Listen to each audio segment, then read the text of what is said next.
যালিকুম বিমা কুনতুম তাফরাহুনা ফিল আরদি বিগাইরিল হক ওয়া বিমা কুনতুম তামরাহুন।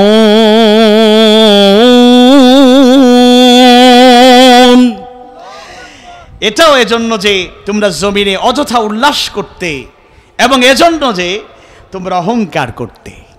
কিছু লোক আছে জমিনে উল্লাস করে বেহুদা, কারণ ছাড়া, কিংবা অনর্থক অবৈধভাবে উল্লাস করে। কোথায় তোমরা? একটা রায় হলেই মিষ্টির দোকান খালি হয়ে যেত।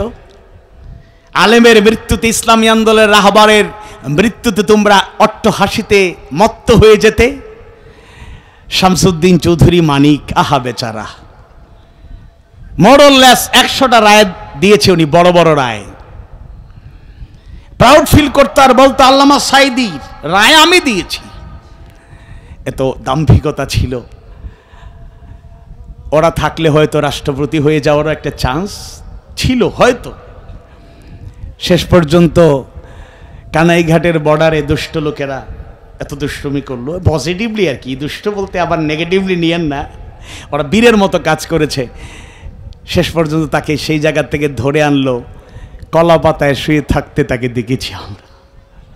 এত দাম্ভিকতা, তার কলমের খোঁচায় ফাঁসি হয়েছে। বিশ্বনন্দিত মুফাসসির কোরআনকে 13 বছর বন্দী থাকতে হয়েছে, জুলুমের শিকার হতে হয়েছে, আর অনেক নিরপরাধ মানুষরা শাস্তির মুখোমুখি হয়েছে।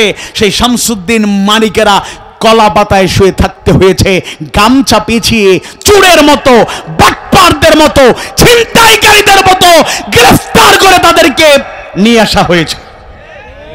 আবার কোর্টে আসার পরে ফ্লাইং কিক মেরে এমন জায়গায় আঘাত করছে, লজ্জা লাগতেছে, বলা যাচ্ছে না। আর দুষ্ট কিছু ডাক্তার হোয়াটসঅ্যাপে দিকে একজন পাঠাইছে, অপারেশন শুরু হয়েছে, এমন জায়গায় অপারেশন। আহা, এত দাম্ভিকতা ছিল, উল্লাস করতে এরা অন্যায়ভাবে, অবৈধভাবে। কিন্তু তাদের পতন আজকে এটা দেখে যেতে হয়েছে।